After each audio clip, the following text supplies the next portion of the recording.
Hello mga boss, kumusta? So ngayong araw mag-electroplating ulit tayo ng mga tornilyo ng engine natin kay RXT135.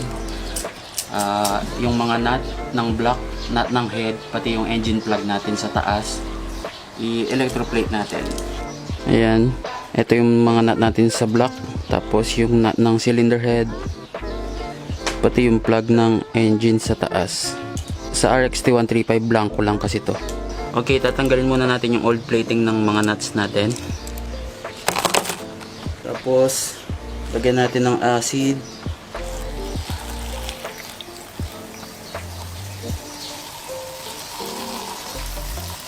Ayan, hindi ko ibababad na matagal.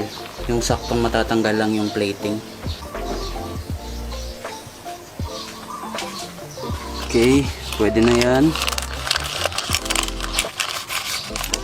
Ayan, gray na. Balawan lang natin ng tubig para ma-neutralize yung acid. Okay, eto na sila. So, ang next natin gagawin, i-wire wheel natin.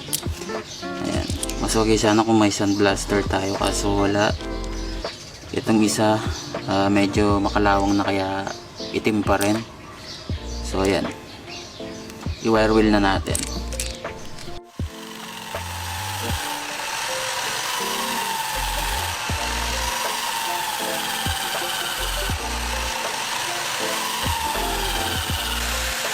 Napakalinis na. So ayan, lilinisan na rin natin yung iba, ganito rin. Tapos next step na tayo. Okay, after nating malinisan yung labas, yung thread naman sa loob ang lilinisan natin.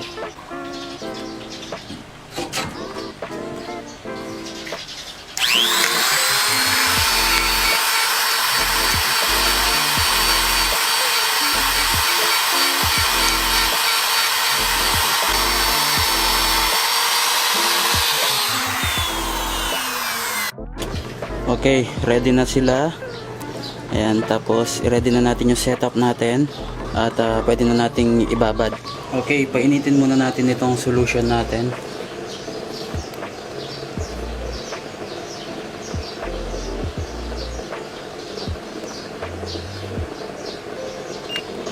Okay, pwede na yan.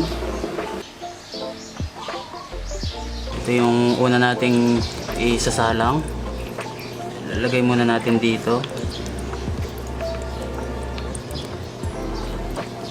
Tapos banlaw, distilled water lang to guys. Okay, tapos pwede na natin siyang ibabad. Tapos yung connection natin. Hintay lang tayo ng mga ilang minutes. Mabilis lang yan. Check natin ulit. Ayan na. Konti pa. Okay, sa tingin ko okay na to. Baka sumobra yung kapal. Ayan. Kumikinang na. Tapos banlaw lang ulit sa tubig. Kumikinang na. Parang bago na ulit. Kung napansin nyo yung copper wire natin, ayan, na-replate na rin. So ayan, patuyuin muna natin. Okay, yung mga nut na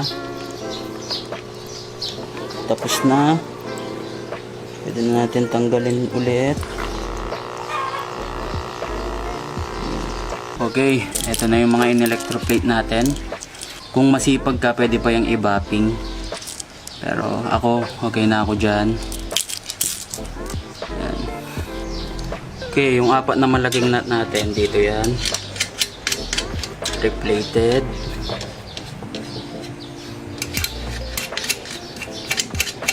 Maliit na bagay pero napakalinis tignan kapag hindi kinakalawang yung mga nut. Tapos yung engine plug natin dito. Katabi ng neutral. Ayan. Napakalinis. Okay, yung apat na maliliit, sa head naman to. Yung head hindi ko pa napasunblast eh. So ayan muna. So ayan mga boss, hanggang dito na lang tong video na to. Ride safe sa inyong lahat.